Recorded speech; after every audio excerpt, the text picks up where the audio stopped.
Hey there everybody and welcome back to my YouTube channel. This is your girl Bianca Mulenga, and to every single new subscriber there, hi and welcome to your weekly dose of Christ. Yes, on this lovely Wednesday, guys, we will be talking about a couple of signs that I get whilst I wait on God to deliver to me a prayer that I have prayed to Him. And sometimes waiting on God can be difficult, but these are the signs that I've noticed whilst I've been waiting on God for many occasions in my life. And first of all, like we always do, we'll start off with scripture. So as we go to Psalms 37, Psalms chapter 37 verse 7, it says, "Be patient and wait for the Lord to act." I mean, how direct is that, Bianca? Just be patient and wait for the Lord to act. I know sometimes, most of the time, I lack in that department. I lack in the department of patience, and most of the time this causes me to do certain things, and which is some of the things we'll speak about right now. Number one on the things that will most probably pop up, it pops up in my life quite often, is the pressure. I will always feel the pressure to take matters into my own hands, because I feel that most of the time God's timing is not gonna align with what and when I want this certain blessing to be answered, the certain prayer to be answered. So that will lead me into doing things on my own terms, and then taking matters into my own hands, leading into a whole lot of other chaotic things. So there is a lot of pressure, especially when you're waiting on God and you're seeing that, okay, Lord, I prayed for this thing to happen and it's not happening right now. And then you just have this opening to take matters into your own hands, and then soon enough it fails because it's not in God's timing, it's in your timing. And that has really taught me to really just not let myself go through the work of doing it on my own and just wait, because most of the time the pressure isn't even ours. The pressure comes from looking at somebody else's life and comparing it to their life and seeing how is it that they're doing, and then comparing ours with theirs and being like, okay, fine, Lord, I prayed for this before they even got it, and I would have been there long before the person. And we do not realize that we're living our own lives and we're not living somebody else's life. So that's one of the things that I go through, which is the pressure to do things in my own terms and in my own timing. Number two on the list of things that pop up whilst I'm waiting on God to answer is I will begin to doubt.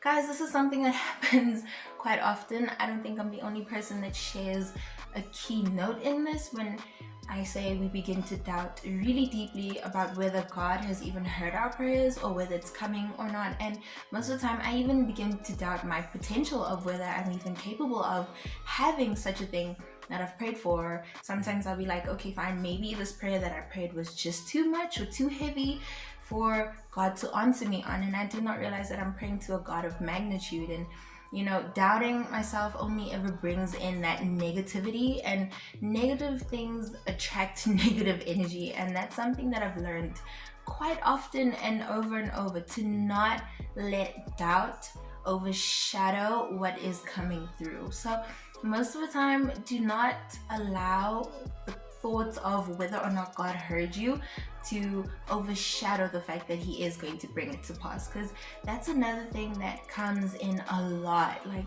will God answer me? Will God be there? Will God deliver this in the time that I want Him to? Did God even, does God even think that I'm worthy of having this? It's these kind of thoughts that I have in my mind that really do kind of draw me away from the fact that I serve a living God who's bigger than me and who's planned my entire life out. So I really have to learn. Most of the time I learn, and that's something that I also have to learn, how to just depend on Him and have faith, because with doubt comes every other negative thing in the book of negativity. So I just have to learn how to have faith and trust and hope, and know that for sure every single prayer that I've prayed will be delivered. And it's not my job to doubt, because when you doubt, it's kind of like you're doubting God, and I don't think God would like to be doubted on the fact that He will deliver, just because I have my own perception of what I think God will or will not do. So do not doubt, and that's something I also have to learn on whilst I wait for God. Number 3 on the list of things that happen whilst waiting for God to answer is hidden distractions. Guys, these things are so sneaky, because you will think you're doing something that is very productive towards your calling or towards your blessing, and neither to say the less, it's not even contributing at all towards what you want to do and where you want to go, what you were even meant to do, because most of the time, when you pray for something big, really big, most of the time, it's like, that you're supposed to be doing something in order to reach where you want to go, or in order for you to have that blessing answered, because God only helps those who help themselves. So God will say, do your half, complete it, and then I will do my half. And most of that time, as I've realized, it really comes in as like realizing what is it that's productive towards what you prayed for and what isn't, because you'll be doing one thing thinking that it's going to help, but once that's actually done, you realize that you wasted time doing something that you weren't supposed to be doing, whilst you neglected something that was really important. And one thing that I've really noticed is that the thing that is really important, we're most likely to tell ourselves, I'll wait for that, I'll do that whenever I can, and then we just leave it for the last minute, and then eventually we won't even have time for it. So look out for hidden distractions. These hidden distractions come in as like really important events or things to do, when not even at all. So it's very important to pray for discernment, like for the Lord to show you what is it that is really key in the moment, so that you can know that you're not lost and you're not doing the wrong thing at the wrong time, so you can have perfect planning with God's alignment. So that is very important. Number 4 on the list of things that God will do whilst you're waiting for Him to answer is He will start showing you signs. Guys, this is amazing, because most of the time, the way that I pray and the way that the Bible tells you to pray is that you should go into your room, you should go into a private place, shut the door and go down on your knees and just pray, just let God in on whatever it is that you really want, and you're doing it in private. So when God begins to confirm with somebody who wasn't even there in the moment, or with some other kind of sign that this is really speaking to me, this is how you know that God has heard you, and this is how you realize that, okay, fine, this is actually along the way, my blessing is coming. It's just about me being patient. And most of the time, God is speaking. We just choose not to listen because we feel like this is not relevant for me, or I want God to speak in a specific way. We limit God in terms of what He should be saying and how He should be saying it. And God is a God of diversity. I mean, He can speak to you in any kind of way that He feels like. And that's just the other thing that I had to learn the hard way, is that I should not just look to God speaking to me through the television or through other YouTubers.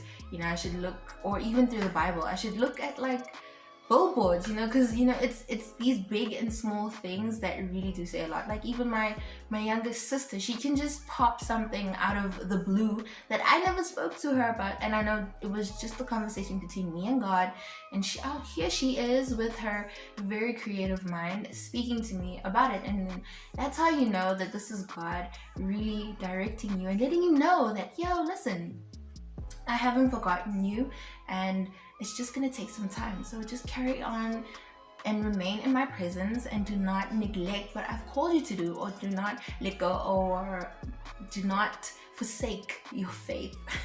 Just hold on and just keep pursuing. So that's some of the things that I've really learned about, and it's done the hard way. Last but not least, number 5 is God will send you into unexpected and unplanned routes. Guys, this is something that really kicked me, because I was like, why am I doing this? And you really feel the pull to carry on doing this, and you're just like, okay, fine, I'm gonna do this because I feel like this is right. And you go into this thing doing it, and you even mastering it, because you don't understand how this has anything to do with your prayer, or what is it that you've planned, and God ordaining that plan. So what I've noticed is that every time you pray to God about something really big and you want him to do something for you, is that he'll test you through taking you into unexpected places or giving you unexpected plans, to fulfill. That way he's testing you to see that if I do give you this blessing, will you be able to take care of it? And at the same time, he's allowing you to have that endurability to really just hold on to it and, know the feeling of what it feels like to work hard for it. Because God doesn't just give you anything out of the blue. He lets you work hard for it. He lets you stay and remain within this trial and tribulation of just like waiting, and just going through that process of just like, Lord, when is it coming? Then only he'll deliver it to you after quite some time. So yes, it does take a lot of patience. And what I've realized with all these 5 signs that I've just mentioned is that with one of the fruits of the Bible is long suffering. Okay, fine, in the layman term it's called patience, but initially it's called long suffering. This is whereby you suffer for a long term of time, whereby you just, like I mentioned, you're doubting yourself, you're having this pressure on you, you feel like you're stuck in a corner, like nobody's listening to you, or you feel like this blessing is not coming, like you're not capable for it, or you just feel like it's something that you'll never grasp or ever have. So that is one of the things that I've learned about this definition, especially, or this term rather, of long suffering, is that you will suffer for a very long time, and that creates endurability, that makes you grow, that creates a lot of faith and hope, and that makes you realize that in order to get what you want, you have to go through certain things. And once you do get it, and normally once I do get the blessing, or once I do get the prayer answered, once I do get the blessing, yes, it's something that I then treasure, something that I hold on to dearly, because I know that I went through a lot for this, and then I'm actually more able to praise God and be like, Lord, I know you put me through all that, and I thank you so much that I remained and I sustained, and you helped me push through this, and I persevered in your name and in your strength, and I thank you so much. And then that's how you grow in God. So these are some of the things that I realized that, okay, fine, it's not easy, but at the same time, it allows you to see how God operates. And I know it might be different for me and you, but these are just some of the signs that I've picked up really often, and it's been a constant rhythm in my life. And I guess this is some of the stuff that God really wants me to work on, like the way I doubt and how much patience I have, and the way that I read God's signs and how he speaks to me and how I let him in, and just how thank you so much for tuning in till this length, and I truly do hope you've taken something away on the different ways that I wait on God, and has allowed you to see the different ways that you wait on God and the different things that you go through whilst you're waiting on him as well. I thank you so much for tuning into today's episode of your weekly dose of Christ. I truly do hope you have a blessed day today. To all my new subscribers, hi there. And to every single person, have an amazing week further. Stay blessed and stay in God. I love you so much. Bye.